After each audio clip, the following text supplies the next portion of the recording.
Hello दोस्तों, स्वागत है आप सभी का हमारे यूट्यूब चैनल MD9 एजुकेशन में। दोस्तों, आज की इस वीडियो में हम देखेंगे कि फोटोशॉप का जो लेटेस्ट वर्जन है 25.7 इस वर्जन में, और जो एडोबी फोटोशॉप बीटा का जो लेटेस्ट वर्जन है 25.10 वर्जन, उसमें कौन कौन से नए फीचर आए हैं उसके बारे में आज देखेंगे। तो सबसे पहले यहाँ पे आप देख सकते हैं कि यहाँ पे मैंने फोटोशॉप का बीटा वर्जन जो 25.10 वर्जन है उसको यहाँ पे मैंने ओपन कर दिया है, और कौन कौन से नए फीचर है उसके बारे में हम थोड़ा सा जानकारी लेते हैं। ठीक है, यहाँ पे आप देख सकते हैं कि व्हाट्स न्यू पे यहाँ पे आप देख सकते हैं कि एडोबी फायरफ्लाई इमेज 3 मॉडल। तो इससे पहले का जो भी मॉडल था, मतलब अभी ये फोटोशॉप बीटा मैंने यहाँ पे ऑन किया है, तो इसमें जो मॉडल यूज़ हुआ है ये एडोबी फायरफ्लाई का 3 मॉडल है। इसमें क्या हो गया कि जो हम इमेजेस को जनरेट करते हैं तो उसमें जो डिटेल आता है वो काफ़ी अच्छा यहाँ पे इम्प्रूवमेंट हो गया है। और जो स्टेबल वर्जन है फोटोशॉप का, हालाँकि अभी मैं रेगुलर वर्जन यहाँ पे यूज़ कर रहा हूँ फोटोशॉप का 25.7, तो उसमें भी एडोबी फायरफ्लाई 3 का 2 का ही यहाँ पे सपोर्ट दिया है। लेकिन आगे जाके 2 महीने में शायद ये एडोबी फायरफ्लाई 3 का जो मॉडल है वो रेगुलर फोटोशॉप में आ जाएगा। जिससे क्या होगा कि फोटोशॉप में जो इमेजेस यहाँ पे जनरेट होते हैं वो थोड़े से काफ़ी अच्छे एनहांस होके आपको मिलेंगे। ठीक है?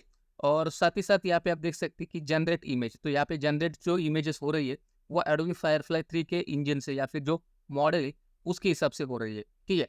फिर उसके बाद है रेफरेंस इमेज। तो ये एक नया ऑप्शन यहाँ पे फोटोशॉप ने आपको दिया है कि उसमें क्या होता है कि जब हम किसी भी इमेज को जनरेट करते हैं या फिर किसी ऑब्जेक्ट को यहाँ पे जनरेट करते हैं, तो हमें मालूम नहीं रहता कि वहाँ पे क्या जनरेट होने वाला है। लेकिन यहाँ पे हम रेफरेंस इमेज, मतलब किसी भी पार्ट को अगर हमें जनरेट करना है या फिर किसी पर्टिकुलर इमेज को हमें जनरेट करना है, तो उस इमेज का हम रेफरेंस दे सकते हैं कि हमें उस इमेज को कुछ इस तरह से उसके हिसाब से रेफरेंस देके उसको हम जनरेट कर सकते हैं। तो इसका भी हम एग्जांपल देखेंगे। फिर यहाँ पे है एडजस्टमेंट ब्रश। तो ये काफ़ी अच्छा नया टूल यहाँ पे आ गया है जो ब्रश टूल में एडजस्टमेंट ब्रश। पहले हम ब्रश एडजस्टमेंट यूज़ करते थे, तो ये क्या किया कि इसमें मास्किंग का जो भी काम है वो यहाँ पे बहुत ही आसान कर दिया है। ठीक है? फिर यहाँ पे है जनरेट सिमिलर। हम जब भी कोई इमेजेस यहाँ पे जनरेट इमेजेस करते हैं तो वहाँ पे 3 वेरिएशन आपको मिलते हैं। तो वहाँ पे जो 3 वेरिएशन आ रहे हैं, उन 3 वेरिएशन में जो भी आपको वेरिएशन अच्छा लगता है, उसमें से किसी एक को आप चुन चुन के वहाँ पे जनरेट सिमिलर कर सकते हैं। तो उसका भी एग्ज़ाम्पल हम यहाँ पे देखेंगे। फिर यहाँ पे एक नया ऑप्शन यहाँ पे ऐड हो गया है जनरेट बैकग्राउंड का। तो आप जैसे ही किसी भी सब्जेक्ट का बैकग्राउंड रिमूव करते हैं, तो उसको आप उसका जो बैकग्राउंड है वो आप यहाँ पे जनरेट कर सकते हैं, और जो भी प्रॉम्प्ट है आप वहाँ पे टाइप करके बैकग्राउंड जनरेट कर सकते हैं। फिर उस साथ ही साथ एनहांस डिटेल, ये भी काफ़ी अच्छा अपडेट आया है। एनहांस डिटेल में क्या होता है कि जो भी इमेजेस जनरेट होती है हाई क्वालिटी की नहीं रहती, थोड़ा सा उसमें ब्लर रहता है या फिर जो टेक्सचर रहता है वो काफ़ी हद तक थोड़ा सा खराब होता है। लेकिन यहाँ पे हो गया क्या है कि जो नया फीचर यहाँ पे आ गया है एनहांस डिटेल का, तो उसमें क्या होता है कि जो भी इमेज यहाँ पे एआई से जनरेट होगी, उस इमेज जो भी आपको इमेज अच्छी लग रही है तो उसको आप डिटेल एनहांस कर सकते हैं। ठीक है? तो यहाँ पे हम स्टेप बाय स्टेप यहाँ पे देखते हैं। तो सबसे पहले यहाँ पे मैं एक इमेज ओपन करता हूँ।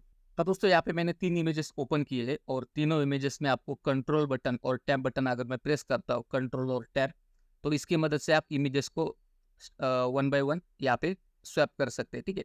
यहाँ पे ये हमारी पहली इमेज है, और इस इमेज में आप देख सकते हैं इस इमेज ये हमारी एक ही इमेज है।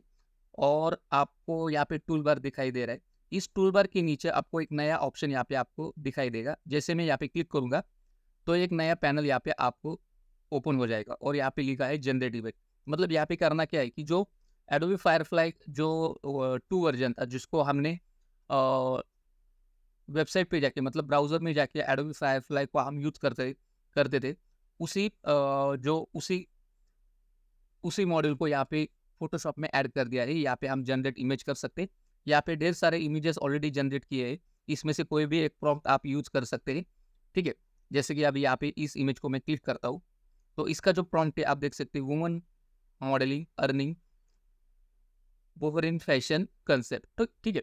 तो इस तरह से ये जो प्रॉम्प्ट है आप इसका भी यूज़ कर सकते हैं। यहाँ पे आप दूसरा प्रॉम्प्ट भी देख सकते हैं। Photoshoot of female soccer player holding soccer ball with grey texture background. ठीक है?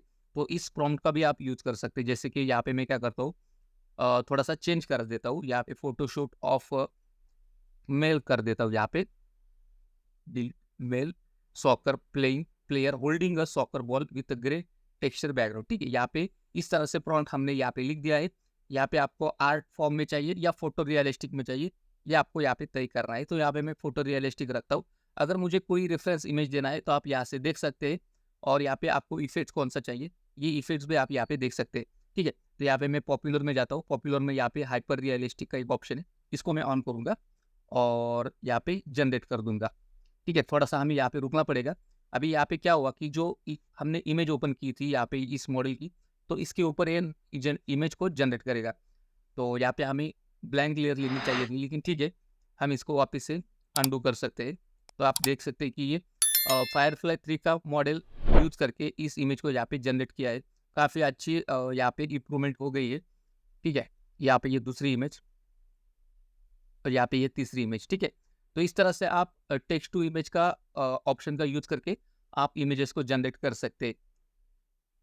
फिर उसके बाद यहाँ पे मैं इस जनरेटेड इमेज को यहाँ से डिलीट कर देता हूँ। तो आपको एक कंसेप्ट ध्यान में आया होगा कि फायरफ्लाई 3 हमारे फोटोशॉप के अंदर यहाँ पे आ गया है। तो यहाँ से हम इमेज को जनरेट कर सकते हैं। ठीक है, साथ ही साथ यहाँ पे हम क्या करते हैं, इस इमेज में आप देख सकते हैं कि ये इमेज है, और इस इमेज का जो सनग्लासेस है, इस सनग्लासेस को मुझे यहाँ से चेंज करना है। तो मैं क्या करूँगा, सिंपल यहाँ से इस तरह से सिलेक्शन करूँगा सनग्लासेस का। ठीक है, ये सिलेक्शन मेरा यहाँ पे हो गया है। अभी मैं क्या करता हूँ कि यहाँ पे ये जो कॉन्टेक्सुअल टास्क बार है, इस टास्क बार को हम जहाँ पर भी चाहिए वहाँ पे रख सकते हैं।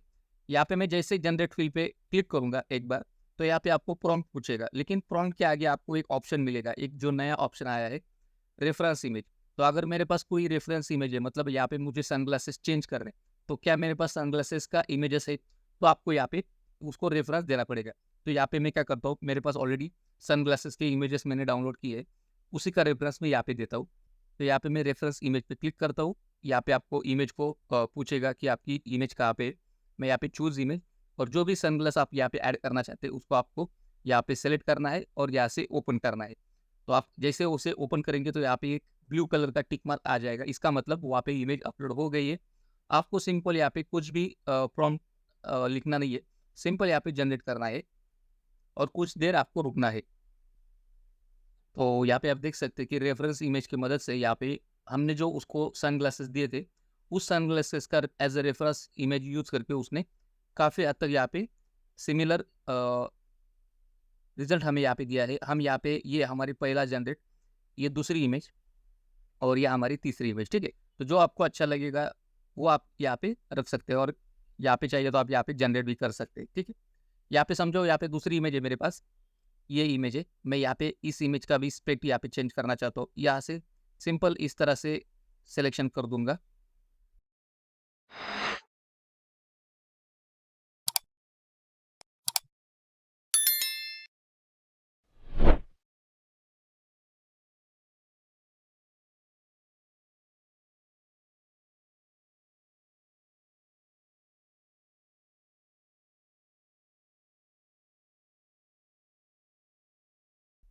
सिलेक्शन होने के बाद आपको यहाँ पे क्या करना है कि जनरेट फील्ड के ऊपर एक बार क्लिक करना है। जैसे आप क्लिक करेंगे आपको यहाँ पे रेफरेंस इमेज का एक ऑप्शन आएगा, आपको यहाँ पे इमेज को सेलेक्ट करना है। यहाँ पे मैं इस सनग्लास को ऐड करता हूँ, ओपन करता हूँ, यहाँ पे ब्लू टिक आ जाएगा, यहाँ पे आपको जनरेट करना है। तो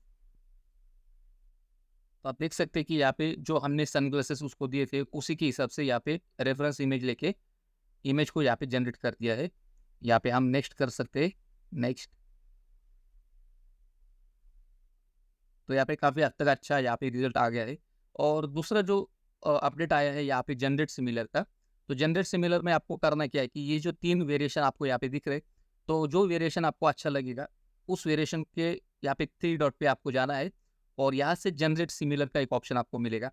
तो यहाँ पे आप जैसे यहाँ पे जनरेट सिमिलर करेंगे तो आपको सिमिलर इमेजेस और यहाँ पे जनरेट होके मिलेगी। ठीक है, उसके लिए हम यहाँ पे दूसरा जो इमेज है, तीसरा इमेज है, उसके ऊपर जाते हैं।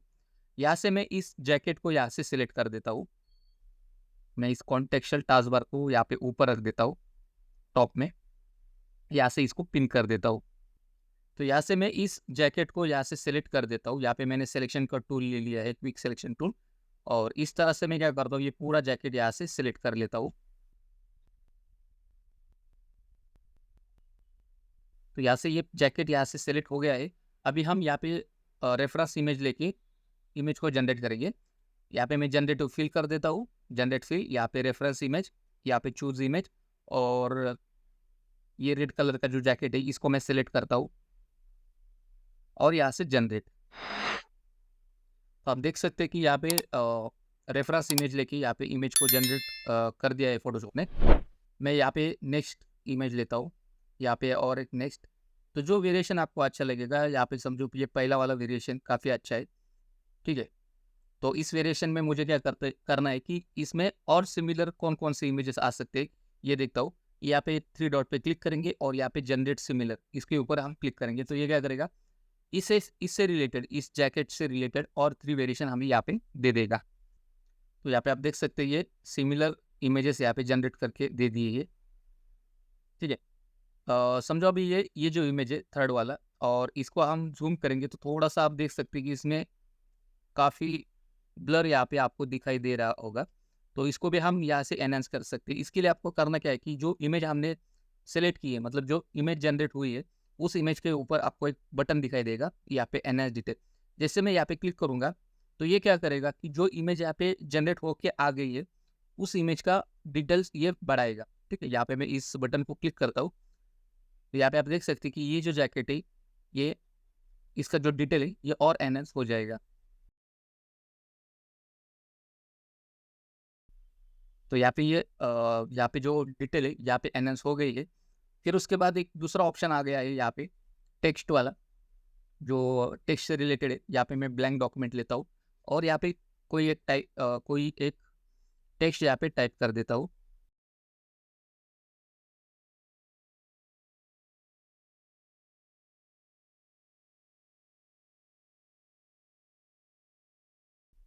ठीक है, और इस टेक्स्ट को मैं क्या करता हूँ, लेयर पैनल में इस टी को मैं डबल क्लिक कर देता हूँ, जिससे क्या होगा कि ये हमारा टेक्स्ट यहाँ पे सेलेक्ट हो जाएगा।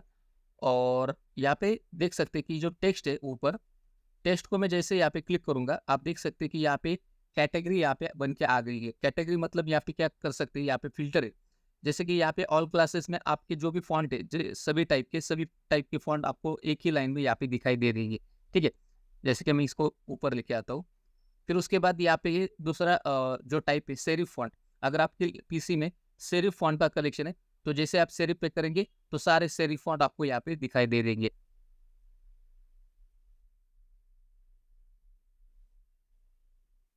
फिर उसके बाद स्लैब सेरिफ, अगर स्लैब सेरिफ का कलेक्शन है तो स्लैब सेरिफ का ही कलेक्शन आपको यहाँ पे दिखाई देगा। फिर यहाँ पे ये सैन सेरिफ, तो सैन सेरिफ के जितने भी फॉन्ट है आपको यहाँ पे दिखाई देंगे। साथ ही साथ यहाँ पे स्क्रिप्ट का कलेक्शन अलग है, मोनो स्पेस है, हैंड रिटन फॉन्ट है, ब्लैक लेटर, मतलब ये आपके पीसी के अंदर जितने फॉन्ट्स यहाँ पे इंस्टॉल है उसके हिसाब से ये कैटेगरी करके आपको दे देता है, और वहाँ पे आपको उस कैटेगरी के हिसाब से आप यहाँ पे फॉन्ट सेलेक्ट कर सकते हैं, ठीक है।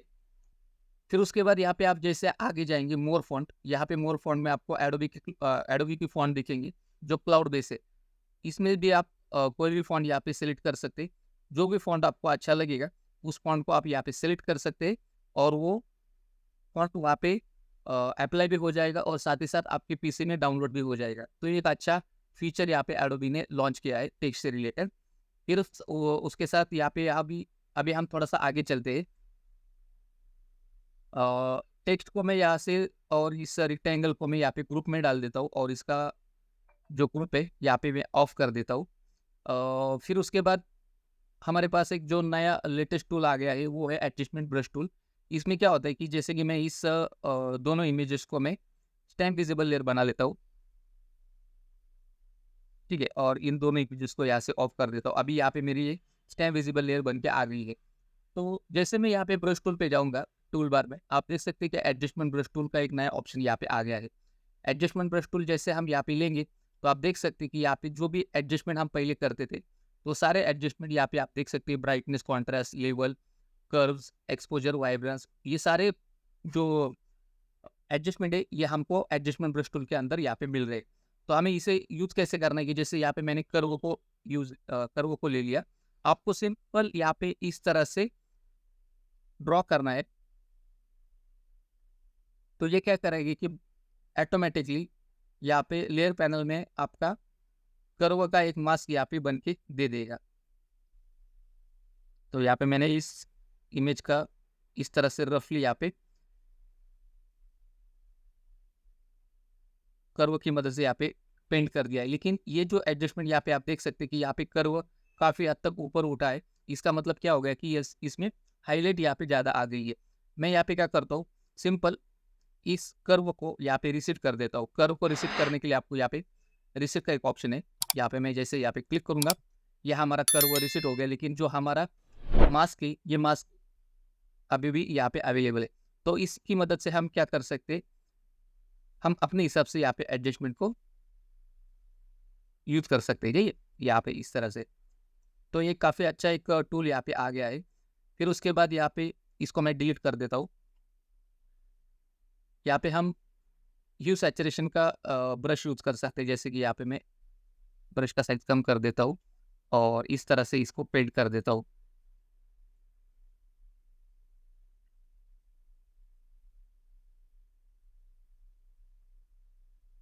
तो मैं यहाँ पे रफली काम कर रहा हूँ। आप अपने हिसाब से यहाँ पे डिटेल काम कर सकते हैं। ठीक है, यहाँ पे मैंने इस तरह से इसको ब्रश किया। आप देख सकते हैं यहाँ पे एक मास्क यहाँ पे आ गया है।